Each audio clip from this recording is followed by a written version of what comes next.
हरियाणा की हर अपडेट के लिए बेल आइकन दबाएं और सब्सक्राइब करें STV हरियाणा न्यूज। अभियान की शुरुआत करेंगे और 6 मार्च को केएमपी जाम करेंगे। 6 मार्च को किसान आंदोलन के 100 दिन पूरे हो रहे हैं, जिसके बाद वो अपने अपने घरों पर काले झंडे लगाएंगे। आंदोलन के दौरान महिलाओं को आगे रखा जाएगा।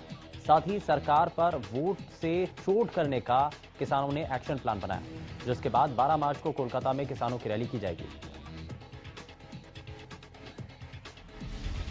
चंडीगढ़ में मंगलवार को सीएम ने प्रेस कॉन्फ्रेंस की और कॉन्फ्रेंस में सीएम ने कई मुद्दों पर जानकारी दी। सीएम ने बताया कि 5 मार्च से हरियाणा का बजट सत्र शुरू हो रहा है, जो राज्यपाल के अभिभाषण से शुरू होगा।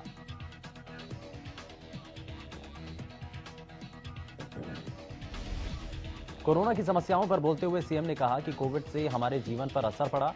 कोरोना काल में बनाने गए फंड में करीब 290 करोड़ रुपए आए। वर्तमान हालत की जानकारी देते हुए सीएम ने बताया कि अब फिर से कोरोना के केस बढ़ने शुरू हो गए, जिनको लेकर आवश्यक निर्देश दिए गए हैं। विपक्ष को घेरते हुए सीएम ने कहा कि जब विपक्ष के पास कोई मुद्दा नहीं बचता तो विपक्ष महंगाई का राग अलापने लगता है।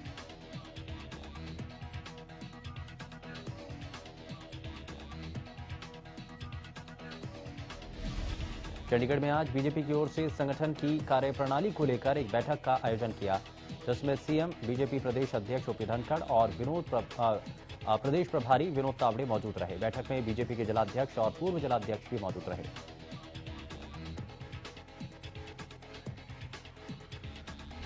हरियाणा के उप मुख्यमंत्री दुष्यंत चौटाला ने फरीदाबाद में कष्ट निवारण समिति की बैठक में शिरकत की और इस बैठक में 16 मामलों को सुना गया। इसमें से कुछ ऐसे मामले थे जो समय के बाद तक अभी तक उनका समाधान नहीं हुआ था। बैठक के बाद प्रेस वार्ता में आगामी हरियाणा विधानसभा में पेश होने वाले बजट को लेकर दुष्यंत चौटाला ने काफी उम्मीदें जताई। साथ ही डिप्टी सीएम ने कहा कि किसान आंदोलन को लेकर के किसानों के साथ बातचीत को तैयार हैं। किसानों को भी आगे बढ़कर सरकार से बात करनी चाहिए। बैठक के बाद बीजेपी नेता सुभाष बराला ने जानकारी देते हुए बताया कि ये बैठक 2 चरणों में आयोजित की गई। साथ ही उन्होंने बताया कि बैठक में करीब लोगों के लिए कल्याणकारी योजनाओं को लेकर चर्चा की गई।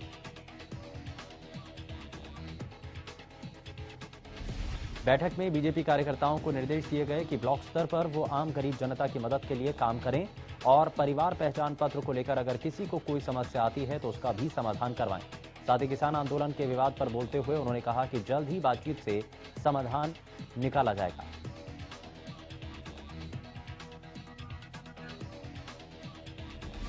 सिरसा में जेजेपी नेता दिग्विजय चौटाला ने अपने चाचा अभय चौटाला पर तंज कसते हुए कहा कि उन्हें इस बात की शंका है जिस गति से वो अपने आप को अवार्ड दे रहे हैं, कहीं कल ऐलनाबाद में होने वाली किसान पंचायत में वो अपने आप को भारत रत्न का अवार्ड न दें।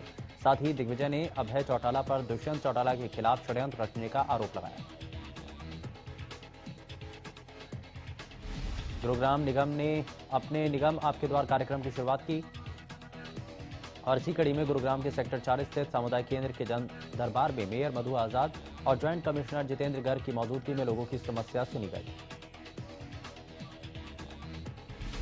मामले में सबसे बड़ी जो समस्या सामने निकलकर आई वो जलभराव की थी, क्योंकि पुराने गुरुग्राम की बात करें तो आए दिन जलभराव की समस्या से लोगों को जूझना पड़ता है और निगम की ओर से भी प्रयास किए जाते हैं, लेकिन धरातल पर वो कारगर साबित नहीं हो पाते।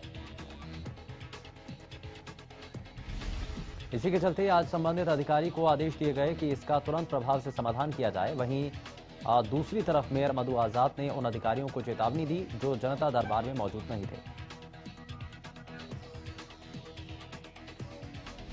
ढांसा बॉर्डर पर किसानों ने कच्ची ईंटों से कमरे बनाकर गर्मियों का इंतजाम शुरू कर दिया और इन कमरों के ऊपर पराली की छतें डाली गई।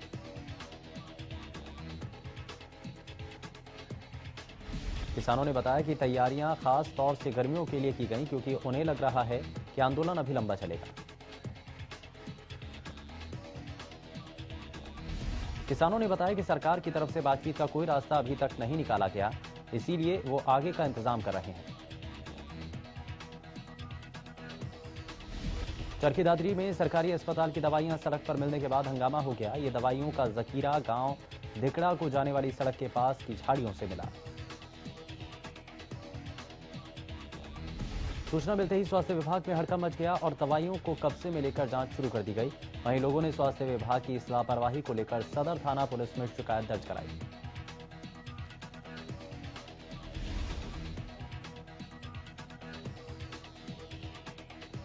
स्वास्थ्य विभाग और पुलिस द्वारा अपने अपने स्तर पर जांच शुरू कर दी गई। वहीं मौके पर सीटीएम अमित मान भी पहुंचे और उचित कार्रवाई करने के निर्देश दिए।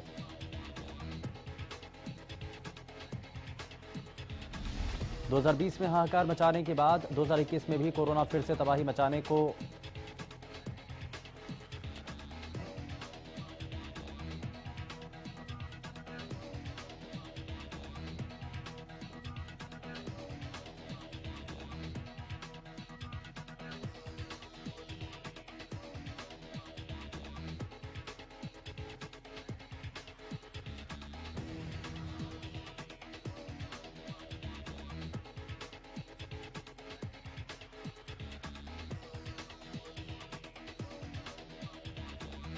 करनाल के सैनिक स्कूल कुंजपुरा के 3 बच्चे कल कोरोना पॉजिटिव पाए गए थे। आज बच्चों के संपर्क में आए बच्चों और टीचर्स के सैंपल लिए, जिसमें से 54 और बच्चे कोरोना पॉजिटिव निकले।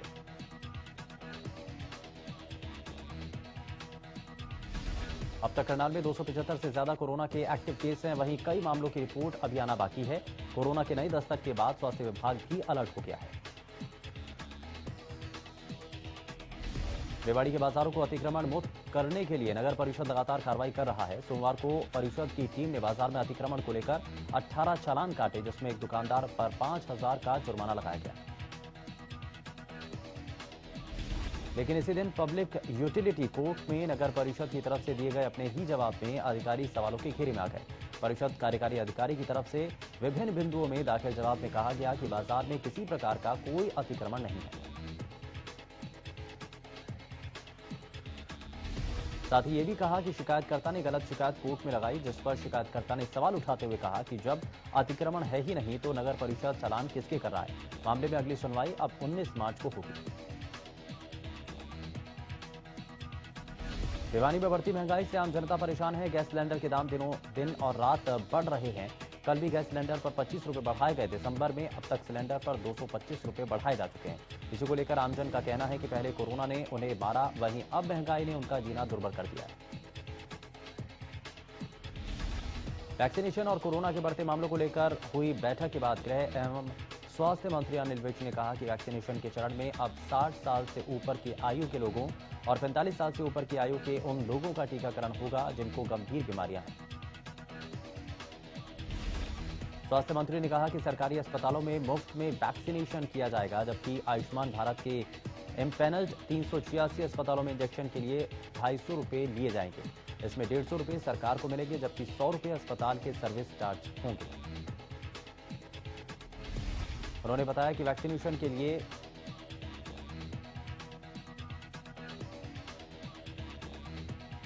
सभी अधिकारियों को निर्देश दिए गए हैं। वैक्सीन को लेकर संदेह को दूर करने के लिए उन्होंने पीएम मोदी का उदाहरण देते हुए कहा कि पीएम नरेंद्र मोदी सच्चे नायक हैं, जिन्होंने आगे देश को रास्ता दिखाया है। कोरोना के बढ़ते मामलों पर अनिल विज ने कहा कि संक्रमण को नियंत्रण में लाने के लिए हर जिले के उपायुक्त को 3-3 लोगों की टीम बनाने के आदेश दिए गए हैं। इस टीम में एक पुलिस डिपार्टमेंट, एक सिविल डिपार्टमेंट और एक स्वास्थ्य विभाग का अधिकारी शामिल होगा। ये टीम सभी स्कूलों या पब्लिक प्लेस पर जाकर कोरोना नियमों के पालन की जांच करेगी।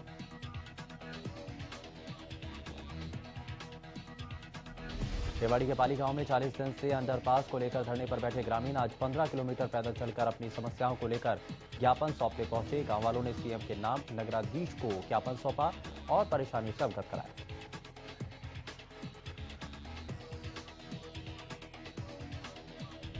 हिसार में जिला स्वास्थ्य अधिकारी डॉक्टर रत्ना ने प्रधानमंत्री जन आरोग्य योजना की जानकारी दी। पत्रकारों से बातचीत में जिला स्वास्थ्य अधिकारी ने कहा कि यह विश्व की सबसे बड़ी स्वास्थ्य योजना है। आयुष्मान भारत के तहत 23 सितंबर 2018 को शुरू की गई थी। इसके अनुसार जिला हिसार में लगभग 1,06,000 चयनित परिवारों के 4,79,000 व्यक्तियों को लाभार्थी के रूप में चिन्हित किया गया। इस समय पुलिस की ओर से मास्क जागरूकता अभियान चलाया गया और इस दौरान लोगों को मास्क पहनने के लिए जागरूक किया गया। शहर थाना प्रभारी प्रदीप कुमार के नेतृत्व में पुलिस टीम सुभाष चौक पर पहुंची और लोगों को मास्क लगाने के लिए प्रेरित करती नजर आई। इस दौरान लोगों में पुलिस की ओर से मास्क निःशुल्क भी बांटे गए। कोरोना के बढ़ते संक्रमण के बीच पुलिस ने सभी को समझाया कि कोरोना वायरस अभी भी है, मास्क जरूर लगाएं। सीएम के आदेश के बाद फतेहाबाद में कोरोना के नियमों को लेकर प्रशासन एक्शन मोड में है, जिसको लेकर शहर के मुख्य चौराहों पर बिना मास्क के घूम रहे लोगों के चालान काटे जा रहे हैं। प्रशासन ने कई लोगों को हिदायत देकर छोड़ दिया। जानकारी दें कि मुख्यमंत्री और हरियाणा पुलिस के एडीजीपी के आदेश के बाद हरियाणा पुलिस मास्क को लेकर एक बार फिर से हरकत में आ गई है। पूरे हरियाणा में 1 मार्च से 15 मार्च तक विशेष अभियान चलाने का निर्णय लिया गया। इस अभियान में बिना मास्क में घूम रहे लोगों पर सख्ती की जाएगी और जुर्माना वसूला जाएगा। उखलाना में किसानों को अब तक बारिश के कारण नष्ट हुई फसल का मुआवजा नहीं मिलने से किसानों में रोष है। किसानों ने रोष प्रकट करते हुए तहसील कार्यालय के बाहर प्रशासन और सरकार के खिलाफ नारेबाजी की। इस दौरान किसानों ने उचित मुआवजे की मांग की। किसानों का कहना है कि साल 2020 में बारिश के कारण उनकी फसलें नष्ट हो गई थी, जिसके बाद हल्का विधायक और राज्य मंत्री अनूप धानक हिसार, उपायुक्त डॉक्टर प्रियंका सोनी समेत कई अधिकारियों ने मौके का जायजा लेकर विशेष गिरदावरी करवाने और मुआवजा देने की बात कही। उन्होंने कहा कि बीमा कंपनी की ओर से प्रति एकड़ 1650 रुपए उनके काटे गए, जबकि अब उन्हें काटी गई राशि के प्रीमियम से भी कम बीमा राशि के रूप में दिया जा रहा है। किसानों का कहना है कि अब मुआवजे के तौर पर 500-700 रुपए प्रति एकड़ दिए जा रहे हैं, जो किसानों के साथ भद्दा मजाक है। किसानों ने नायब तहसीलदार के माध्यम से उपायुक्त को ज्ञापन देते हुए उचित मुआवजा देने की मांग की। आम जनता पर महंगाई की मार का सिलसिला जारी है। दिल्ली एनसीआर में सीएनजी और पीएनजी की कीमतों में फिर से बढ़ोतरी हुई। सीएनजी 70 पैसे महंगा हुआ, जबकि पीएनजी की कीमत में 91 पैसे की बढ़ोतरी हुई। कीमतें बढ़ाने के पीछे वजह कोरोना काल में आईजीएल की fixed cost, man power cost और परिचालन लागत में हुई बढ़ोतरी को बताया जा रहा है। दिल्ली एनसीआर में सीएनजी की कीमत में 70 पैसे प्रति किलोग्राम की बढ़ोतरी की गई। यहां अब सीएनजी की नई कीमत 44 रुपये 40 पैसे प्रति किलोग्राम हो गई है। वहीं गाजियाबाद में, नोएडा और ग्रेटर नोएडा में सीएनजी 49 रुपये 8 पैसे प्रति किलोग्राम तक मिल रही है।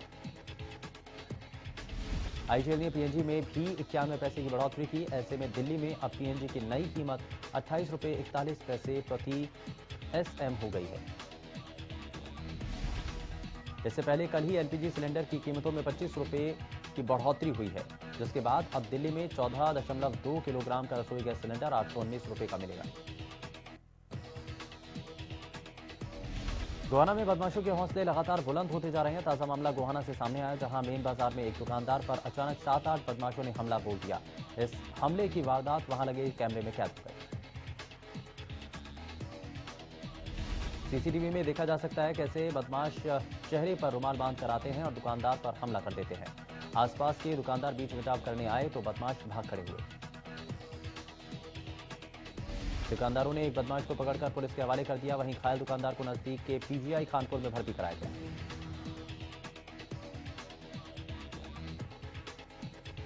प्रधानमंत्री नरेंद्र मोदी की पहल से शुरू की गई नल से जल योजना के तहत ग्रामीण इलाकों की महिलाओं को बड़ी सहूलियत मिली है। योजना की वजह से प्रदेश के 5 जिलों कुरुक्षेत्र, अंबाला, रोहतक, करनाल और पंचकुला के गांवों में अब 100% पानी मिल रहा है।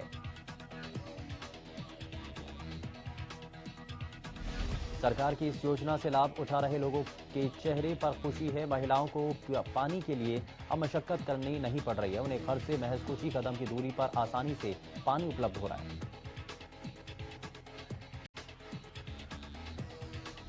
पहले पानी के लिए महिलाओं को ज्यादा दूरी तय करनी पड़ती थी, जिसमें उनका काफी वक्त खराब होता था। घर से कुछ कदम पर ही अब पानी मिलने से महिलाओं को दूसरे काम के लिए भी वक्त मिल जाता है। बहादुरगढ़ में सरकारी विभागों पर 10 करोड़ रुपए से ज्यादा का बिजली बिल बकाया है। बिजली बिल का सबसे बड़ा डिफॉल्टर बहादुरगढ़ नगर परिषद है, जिसके बाद पब्लिक हेल्थ का नंबर आता है। नगर परिषद पर 6 करोड़ 64 लाख और पब्लिक हेल्थ पर करीबन 4.25 करोड़ रुपए का बिजली बिल बकाया है, जिसके बाद बिजली विभाग ने अब बिल नहीं भरने वाले सरकारी महकमों की बिजली काटने का फैसला किया है। विभाग के एक्सीएन रामपाल ने बताया कि बकाया राशि जमा नहीं कराने वाले सरकारी विभागों के बिजली कनेक्शन अस्थायी रूप से काटने का फैसला लिया गया। कुरुक्षेत्र के थानेसर में उस समय हड़कंप मच गया जब तहसील कार्यालय के आसपास नायब तहसीलदार के खिलाफ पोस्टर दिखाई दिए। ये पोस्टर देर रात एक व्यक्ति द्वारा चिपकाए गए जिसने खुद को बीजेपी का कार्यकर्ता बताया लेकिन अपना नाम नहीं बताया।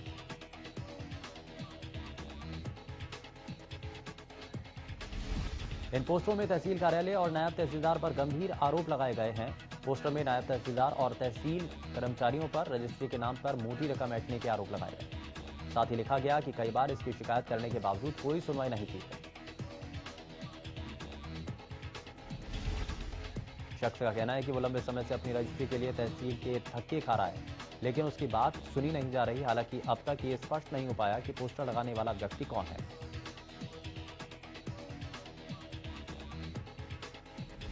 ये पोस्टर पूरी तहसील में चर्चा का विषय बने हुए हैं। वहीं अपना पक्ष रखते हुए नायब तहसीलदार ने कहा कि ये सभी आरोप दुर्भावना के तहत लगाए गए हैं और ये आरोप झूठे हैं।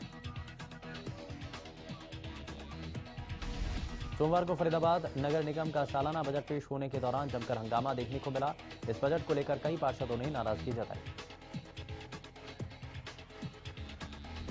निगम द्वारा पेश किए गए बजट को लेकर सदन की बैठक में हंगामा हुआ। बीजेपी पार्षद कुलवीर तेवतिया ने बजट से नाराज होकर बजट की कॉपी फाड़ दी।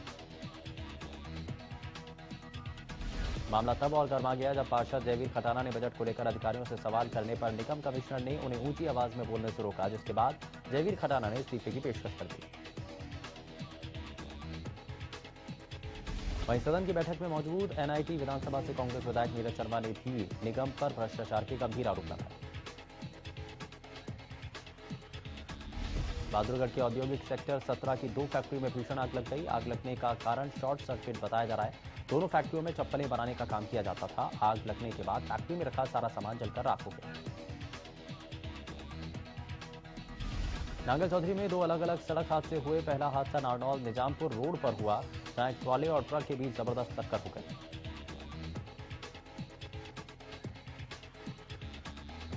रोड पर खड़े ट्रॉले में पीछे से आ रहे ट्रक ने जोरदार टक्कर मार दी। इस दौरान ट्रक में आग लग गई। आग लगने के कारण ट्रक में बैठे चालक की झुलसने के कारण मौत हो गई। आरोपी ड्राइवर मौके से फरार है। नांगल चौधरी निजामपुर रोड पर हुआ जहां एक ट्रॉले और पिकअप में जोरदार भिड़ंत हो गई। इस हादसे में 8 से 10 लोग गंभीर रूप से घायल हो गए जबकि 2 लोगों की दर्दनाक मौत हो गई। इस दौरान ग्रामीणों ने सड़क जाम कर प्रदर्शन किया। ग्रामीणों ने उपायुक्त को मौके पर बुलाने की बात पर अड़े दिखाई दिए।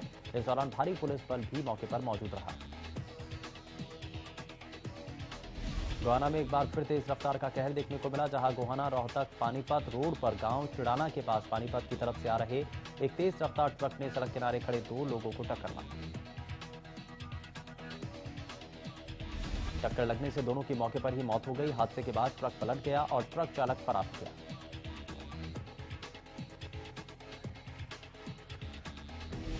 एक मृतक रेलवे में 4th क्लास कर्मचारी था और दूसरा पास की फैक्ट्री में काम करने वाला बिहार का रहने वाला प्रवासी मजदूर था। हादसे के बाद पुलिस ने दोनों के शव को पोस्टमार्टम के लिए भेज दिया और अज्ञात ट्रक चालक के खिलाफ केस दर्ज कर मामले की जांच शुरू कर दी।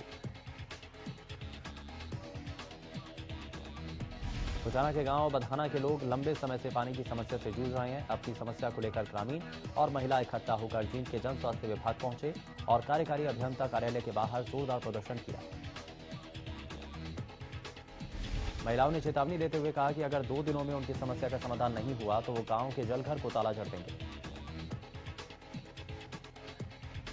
महिलाओं की शिकायत है कि गांव के लोग लंबे समय से पानी की समस्या से जूझ रहे हैं लेकिन शिकायतों के बाद उनकी समस्या का समाधान नहीं हो रहा है। गांव में जलघर होते हुए भी महिलाओं को पीने के पानी का बर्तन भर करके लाना पड़ता है। इस समस्या के चलते कोई गांव अपनी बेटी का रिश्ता बंधना के बेटों से नहीं करता है। गोहाना में 5 दिन पहले हुए एक ज्वेलर की दुकान में दिन दहाड़े 20 लाख रुपए से ज्यादा के सोने चांदी के आभूषणों के लूट के मामले में अभी तक आरोपियों की गिरफ्तारी नहीं होने से गोहाना व्यापार मंडल के व्यापारियों ने गोहाना के एएसपी से मुलाकात की और आरोपियों की गिरफ्तारी की मांग की। साथ ही कहा कि अगर 2 दिन में आरोपियों की गिरफ्तारी नहीं हुई तो गोहाना के सभी व्यापारी अपनी दुकानें बंद कर रोड पर उतरने को मजबूर होंगे। वहीं एएसपी निकिता खट्टर ने जल्द ही आरोपियों की गिरफ्तारी का भरोसा दिया। गौरतलब है कि 26 फरवरी गोहाना के गुढ़ा चुंगी के पास एक सुनार की दुकान से पिस्तौल के बल पर 4 बदमाशों ने 20 लाख रुपए की लूट की घटना को दिन दहाड़े अंजाम दिया। पूरी वारदात दुकान में लगे सीसीटीवी कैमरे में कैद हो गई, लेकिन घटना के 5 दिन बीत जाने के बाद भी पुलिस के हाथ इस मामले में खाली हैं, जिससे व्यापारियों में नाराजगी है। पानीपत में ऐसा गांव देखने को मिला जहां युवाओं में बास्केटबॉल का खास जुनून देखने को मिला। पानीपत का ऐसा गांव जहां बच्चा बच्चा बास्केटबॉल प्लेयर है और जिसके चलते ज्यादातर युवाओं को नौकरी भी मिलती है। बास्केटबॉल प्लेयर ने बताया कि यहां इंटरनेशनल लेवल के खिलाड़ियों की भी भरमार है। जब भी यहां किसी ने खेल में गांव का नाम रोशन किया, तब से ही यहां बच्चे के जन्म से बास्केटबॉल देने की परंपरा बन गई है। बताया जा रहा है कि गांव में प्रैक्टिस के लिए 6 बास्केटबॉल के ग्राउंड और 3 कोच हैं। आपको बता दें कि गांव में जब बच्चे प्रैक्टिस के लिए जाते हैं, तब बुजुर्ग भी उनको देखने जाते हैं। हरियाणा पीडब्ल्यूडी कर्मचारी संघ के सदस्यों ने मंगलवार को डबवाली रोड स्थित टाउन पार्क में बैठक की। इस दौरान लंबित मांगों को लेकर विचार विमर्श किया गया। कर्मचारियों ने एकमत होकर हरियाणा राज्य कर्मचारी संघ की संबद्धता को छोड़ते हुए सर्व कर्मचारी संघ में शामिल होने का निर्णय लिया। कर्मचारियों का कहना है कि कमजोर नेतृत्व के कारण उनकी मांगों पर विचार विमर्श नहीं हो रहा है, इसीलिए आज से सभी आउटसोर्सिंग कर्मचारी सर्व कर्मचारी संघ से संबद्धता ले रहे हैं। इस मौके पर सर्व कर्मचारी संघ के जिला प्रधान मदन लाल खोत ने सभी कर्मचारियों को आश्वस्त किया कि उनकी मांगों को लेकर संघर्ष किया जाएगा और मांगें पूरी करवाई जाएंगी। सिरसा में सर्व कर्मचारी संघ के आह्वान पर हरियाणा के तमाम विश्वविद्यालय में गेस्ट प्रोफेसरों ने केयूके के कुलपति द्वारा सभी प्रोफेसर को हटाने की धमकी देने पर रोष प्रकट किया। इस दौरान सर्व कर्मचारी संघ जिला प्रधान मदन लाल खोत, उप प्रधान सर्व कर्मचारी संघ हरियाणा महेंद्र बेनीवाल मौजूद रहे। सिरसा में बिना नंबर प्लेट बाजारों में चल रहे ऑटो और अन्य वाहनों के कारण आपराधिक वारदातें होने की आशंका बनी रहती है और इसी को लेकर मंगलवार को यातायात थाना पुलिस ने हिसार रोड पर बस अड्डे के निकट अभियान चलाया। अभियान में बिना नंबर प्लेट चल रहे ऑटो चालकों और ई रिक्शा चालकों को जागरूक किया गया। सभी को निर्देश दिए गए कि वो अपने वाहनों का रजिस्ट्रेशन करवाएं और जिनका रजिस्ट्रेशन है वो नंबर प्लेट जरूर लगवाएं। इससे आपराधिक वारदातों पर अंकुश लगाने में मदद मिलेगी।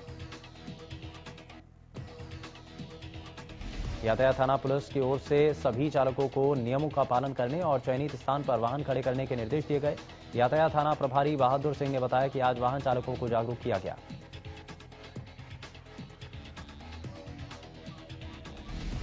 यमुनानगर के बालछप्पर में एक युवक पर फायरिंग का मामला सामने आया। जानकारी के अनुसार 25 साल के युवक मनदीप को बदमाशों ने गोलियां मार दी और 2 गोलियां उसके पैर में लगी और 1 गोली पेट के पास लगी। घायल को गंभीर रूप से शहर के प्राइवेट अस्पताल में भर्ती कराया गया। वारदात को उस वक्त अंजाम दिया गया जब युवक सड़क पर सैर करने निकला था, तभी बदमाश बाइक पर आए और फायरिंग कर फरार हो गए। सूचना मिलते ही पुलिस मौके पर पहुंची और अज्ञात बदमाशों के खिलाफ धारा 307 के तहत मामला दर्ज कर जांच शुरू कर दी है।